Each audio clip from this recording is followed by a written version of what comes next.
Now I think you can see the notes of today's class. Today we'll going to discuss about the sludge thickening, the basic process and criteria of sludge thickening. And in the previous class we have discussed about the sludge digestion, and this sludge thickening process is the previous process or previous step of the sludge digestion.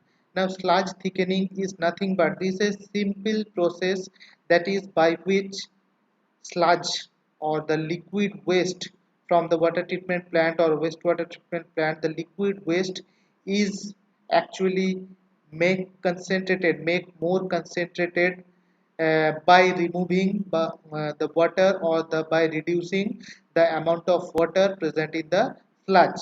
That is the process of sludge thickening. Now, why this sludge thickening method or sludge thickening step is done? That is what that is uh, actually for sludge digestion process, or maybe the disposal of the sludge. The 4 to 8% of sludge, that is solid concentration in the sludge, is obviously should be 4 to 8%, not not less than that. And that's why we have to reduce the water content or water amount of water present in the sludge. We have to reduce the amount. Okay, that is that process or that stage is called sludge thickening.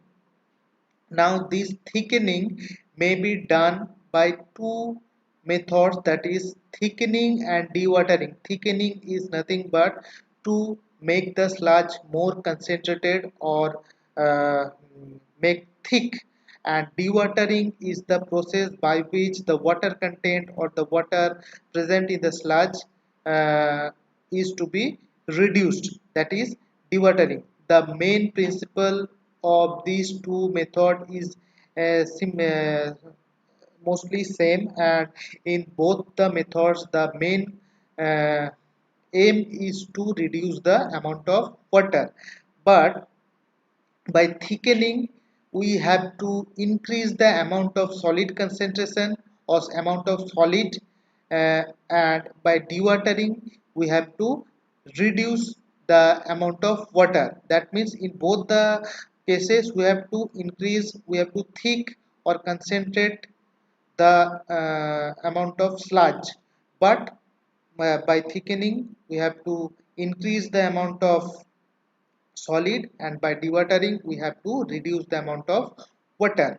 Now that is the main aim or main objective is to reduce the water. But why we have to do this? The reason is that first of all, transportation cost. To reduce the transportation cost, obviously if the amount of sludge is very high, then transportation cost is obviously high. That's why we have to reduce the amount of sludge, and that is done by reducing the water, because water reduction process is very much simple.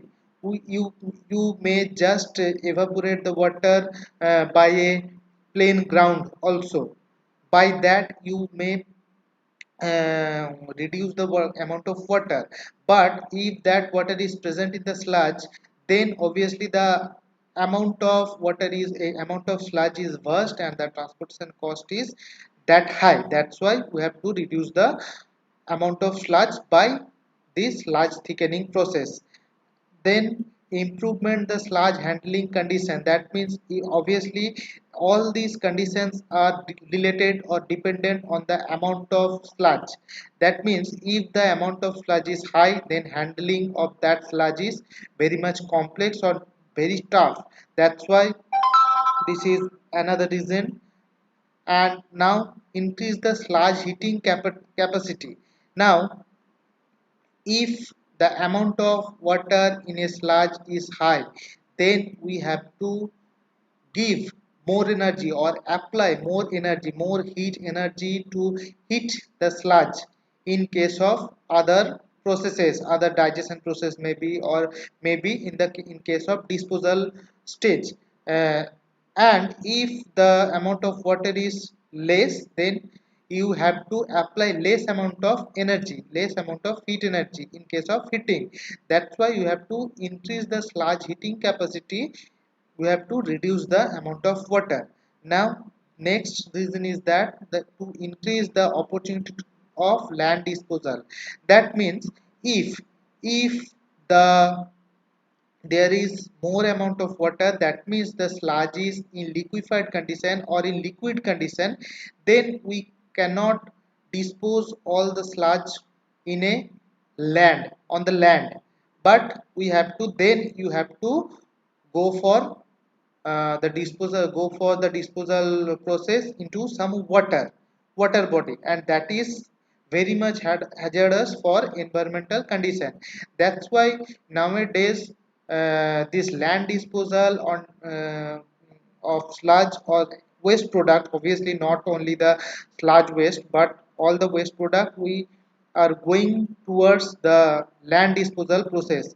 Nowadays we are capturing land disposal process to uh, make the hazardous effect or adverse effect of those waste in water body. That's why if we have to use land disposal process for sludge disposal, then you have to reduce the amount of water. That means we have to make the sludge to some extent of solid substance, and that's why water should be reduced. Now reduction of leachate production. Leachate, now this term leachate, I don't know whether you have heard this term leachate or not, but I think in the previous modules you have studied about leachate. Leachate is nothing but the liquid substance or liquid waste product from any of the waste material. The liquid waste product is called leachate. Now if water amount of water is high, then leachate production is higher, and if the amount of water is lower, then obviously less amount of leachate is produced. That's why this leachate is, obviously this leachate has uh, an hazardous effect if the sludge is disposed on some land. That's why to reduce the production of leachate, you have to uh, reduce the amount of water in the sludge. This is the reasons why you have to go for the sludge thickening process. Now coming to these two methods of sludge thickening, one is thickening and one is dewatering. Now coming to the first method, that is sludge thickening. Sludge thickening can be done by two methods, that is gravity thickening and another one is flotation thickening. Now, gravity thickening is nothing but you have to uh, fill a tank-like structure with the sludge where the solid waste is present in a mixture with water, and you have to just make the tank stand still for a specific amount of time, and the sludges which are solid and heavy will be settled down at the base of the tank, and finally the above portion of water, the portion of water which is suspended on the solid sludge which is settled down on the surface of the tank, the above water portion will be taken away from the rest part of solid sludge. By that you may reduce the amount of water in sludge, and obviously that sludge which has already settled down on the base of the tank will be taken away for further process. Now, the simple diagram of the gravity thickener is like this. This is a tank-like structure. Through this inlet, the sludge is entered into this tank, and then this total system is stand still or give a rest for a specific amount of time, through which solid sludge will settle down at the bottom of the tank, and this water, this above portion of water will be taken away from this tank by this outlet. Okay, this outlet, the water will be taken away, and the outlet at the bottom of the tank, through this outlet, this solid sludge where in which the amount of water is already reduced, this portion of sludge will be taken away for the further process. This is the gravity thickener. This process is very much simple, and obviously that about the detention time, that is how much time this tank will be detained, or this tank will be stand still to complete this process, is that the detention time that is defined as the sludge volume divided by the sludge removed per day. Okay, this time is actually less than 2 days. Okay, sludge removed, obviously that much of sludge in volume, and sludge intake into the tank is in volume, and this per day will be 2 days. This much of detention time should be given to complete this one batch of procedure. Okay, now coming to the flotation thickening, or betterly uh, uh, described is as dissolved air flotation thickening. This process is nothing but to spray air into the liquid sludge, spray air into the liquid sludge by a pump. And if in some, you may take an example of some aquarium like structure where some air will be sprayed, or air is pumped into the water to make some bubbles.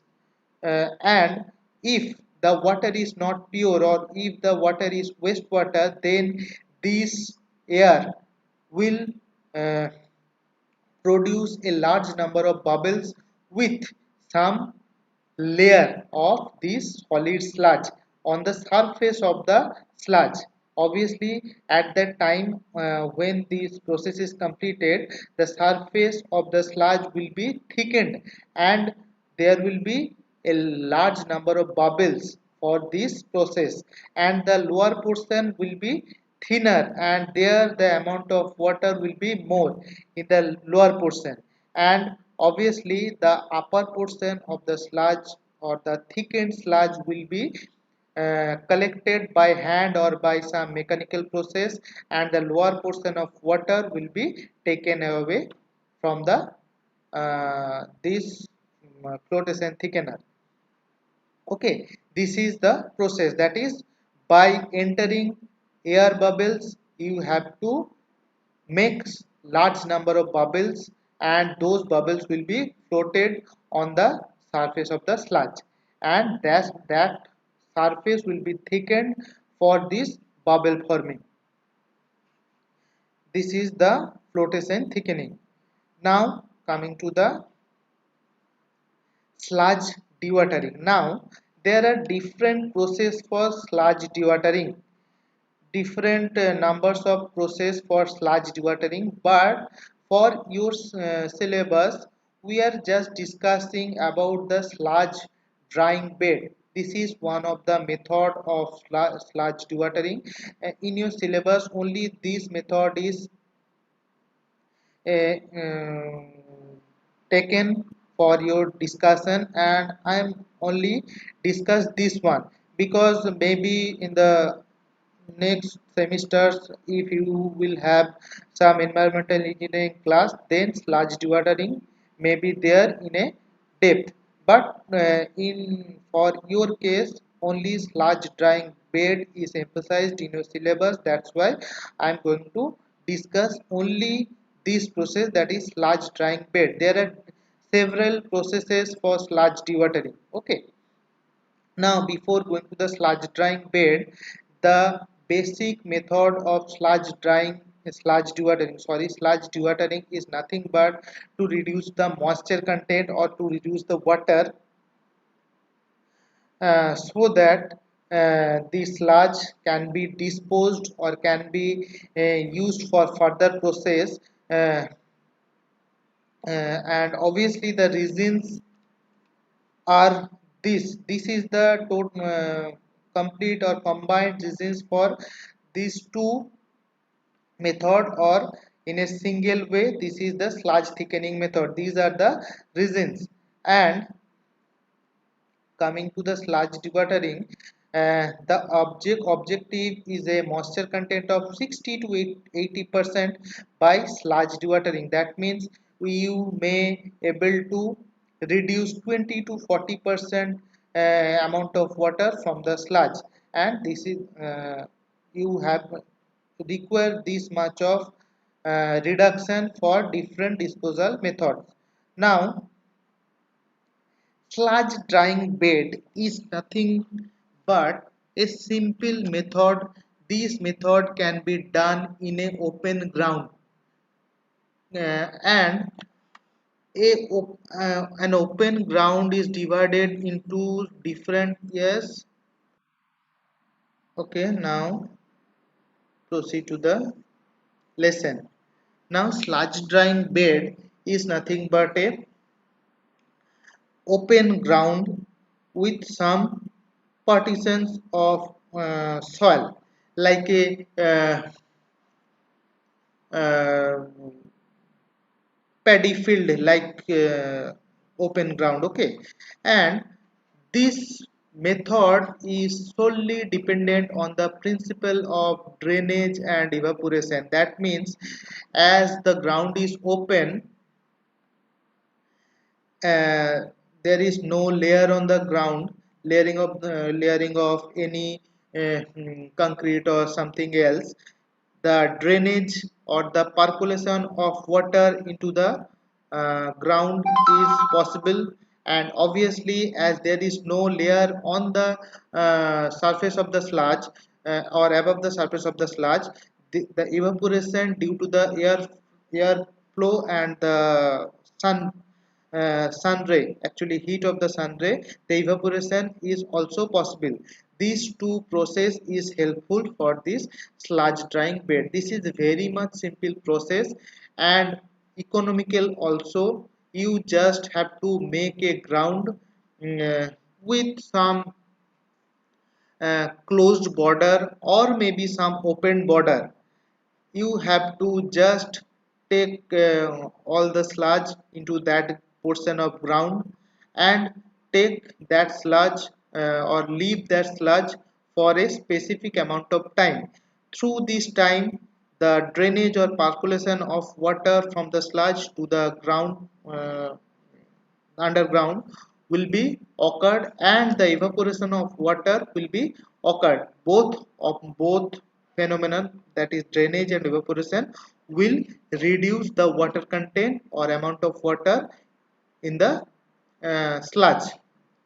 And obviously as this is dependent on the natural process of air and sun rays and all those things, and the temperature, humidity, all those things are things have effect on this drainage and evaporation process. That's why through the different times of a year or different times of a day, the sludge drying process may be different for different times of day or different times of year. That means I have taken one simple example, that is, if in summer total sludge drying process is taking 6 weeks, then in winter that process may be take 12 weeks, as the temperature is lower in winter time. Or maybe in that case, as the humidity is lower in winter time and in summer the humidity is higher, that time may be that time taken in winter may be lower than the summer. And obviously this is an example, and arbitrary example I have taken. That is not confirmed that these 6 weeks and 12 weeks is just some speculated value of time. Okay, and that is regarding due to the temperature variation and the humidity variation, wind velocity variation, for that. Now For some cases, you may apply external heat by some fuels and obviously to produce or to rise the temperature of the evaporation process. Now, uh, this part is nothing but the design of drying bed, and as I have already discussed that this is a simple ground where the simple open ground where some partition is there in between the uh, parts of the sludge drying bed. uh, then obviously the area you have to make the process economical by uh,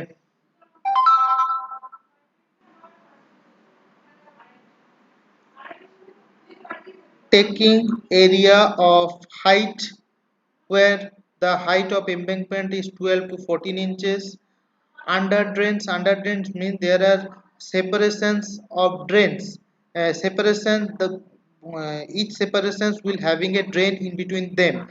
Those under drains are 12 feet apart from each other. There should be a 8 to 18-inch braid of gravels for drainage. Drainage means filtration, and the ranging of the gravel size is zero point 0.1 to 1 inches, the size of gravels, and this gravel layer is for filtration. As the sludge, total sludge is having some particles or some materials which having adverse effect on the soil, that's why you have to filter the sludge through this gravel layer. Not only the gravel layer, obviously you should place a sand layer of 18-inch deep, and the range of the sand size is 0.3 to 0.75 millimeter. Okay, and these two layers are for drainage and the filtration, so that the particles or the harmful particles from the sludge cannot go or cannot go into the pores of soils. Okay, now sludge distribution can be uh, this one. This process can be done by hand or by mechanical process. That means when a large amount of water will evaporate and will go into the soil by drainage, then the thickened sludge may be taken away by hand or by mechanical process. Bed widths may be range of 15 to 25 feet and length of 50 to 150 feet. This much of area is economical for this process. If the size of area is lesser than that, then obviously the method cannot be considered as the economical method. As the area is larger, then the economy of this process will be higher. And that this one I have already said that the side of the that bed may be having some closed partition, or those side of the area may be open, and usually combination of open and closed bed performs best in average situation. And if there is a boundary wall, then that boundary wall should be higher than 18 inches, that means 1.5 feet. But there is some disadvantages of this process, that is the odor and insect problem, and the land requirement, or and the sludge cake removal cost. uh, this is the one of the disadvantages of this process, and another is obviously this odor and insect problem. This is the total thing, or all of dewatering, sludge drying bed and sludge thickening And this is the end of this module 6, that is sludge handling and sludge disposal. This is the end of module 6. All these things you have to write for your exam, or you have to remember for your exams. uh, if you have any problem, any doubts regarding this module, we may discuss. You may speak out, you may ask about any doubts, any query regarding this module, this total module, module 6, that is sludge disposal and sludge handling.